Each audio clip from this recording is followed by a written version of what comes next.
कहाणी हरतालिकेची। एके दिवशी शंकर पार्वती कैलास पर्वतावर बसली होती। पार्वतीने शंकराला विचारलं, महाराज, सर्व व्रतात चांगलं असं व्रत कोणतं? श्रम थोडे आणि फळ पुष्कळ असं एखादं व्रत असेल तर मला सांगा, आणि मी कोणत्या पुण्याईनं आपले पदरी पडले हेही मला सांगा. तेव्हा शंकर म्हणाले, जसा नक्षत्रात चंद्र श्रेष्ठ, ग्रहात सूर्य श्रेष्ठ, 4 वर्णात ब्राह्मण श्रेष्ठ, देवात विष्णू श्रेष्ठ, नद्यात गंगा श्रेष्ठ, त्याप्रमाणे हरतालिका हे व्रत सर्वात श्रेष्ठ आहे. ते तुला सांगतो. ते तू पूर्वजन्मी हिमालय पर्वतावर केलेस आणि त्याच पुण्यानं तू मला प्राप्त झालीस. ते ऐक.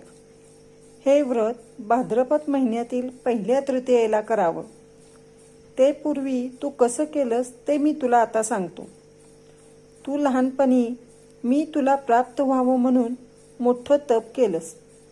64 वर्ष तर झाडाची पिकली पानं खाऊन होतीस. थंडी, पाऊस, ऊन ही तिन्ही दुःख सहन केलीस.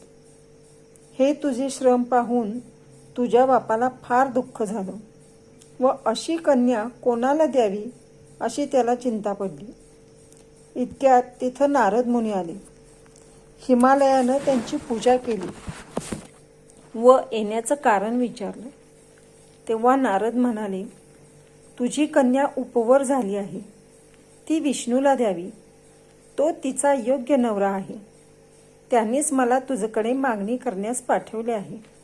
म्हणून इथं मी आलो आहे. हिमालयाला मोठा आनंद झाला. त्यानं ही गोष्ट कबूल केली.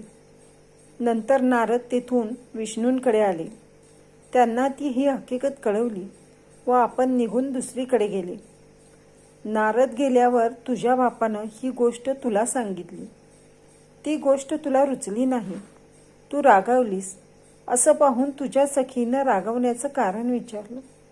तेव्हा तू सांगितलंस, महादेवा वाचून मला दुसरा पती करणे नाही असा माझा निश्चय आहे. असं असून माझ्या बापानं मला विष्णूला देण्याचं कबूल केलं आहे. याला काय उपाय करावा? मग तुला तुझ्या सखीनं एक घोर अरण्यात नेलं. तिथं गेल्यावर एक नदी दृष्टीस पडली. जवळच एक गुहा आढळली. त्या गुहेत जाऊन तू उपवास केलास. तिथं माझं लिंग पार्वतीसह स्थापलंस. त्याची पूजा केली. तो दिवस भाद्रपद शुद्ध तृतीयेचा होता. रात्री जागरण केलंस. त्या पुण्यानं इथलं माझं आसन हललं. नंतर मी तिथलं आलो. तुला दर्शन दिलं आणि वर मागण्यास सांगितलं. तू म्हणाली, तुम्ही माझे पती व्हावं याशिवाय दुसरी इच्छा नाही.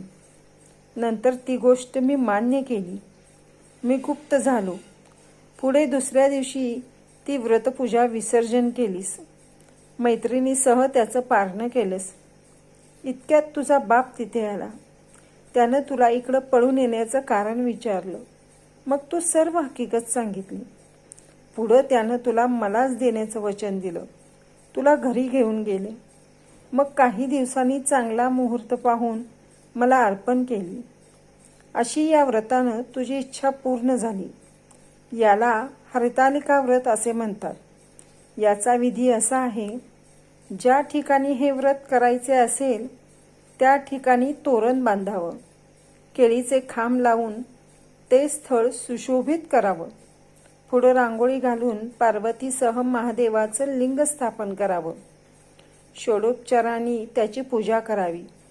मनोभावे त्याची प्रार्थना करावी. नंतर ही कहाणी करावी व रात्री जागरण करावं. या व्रतानं प्राणी पापापासून मुक्त होतो. शाताजन्माचं पातक नाहीसं होतं. राज्य मिळतं. स्त्रियांचं सौभाग्य वाढतं.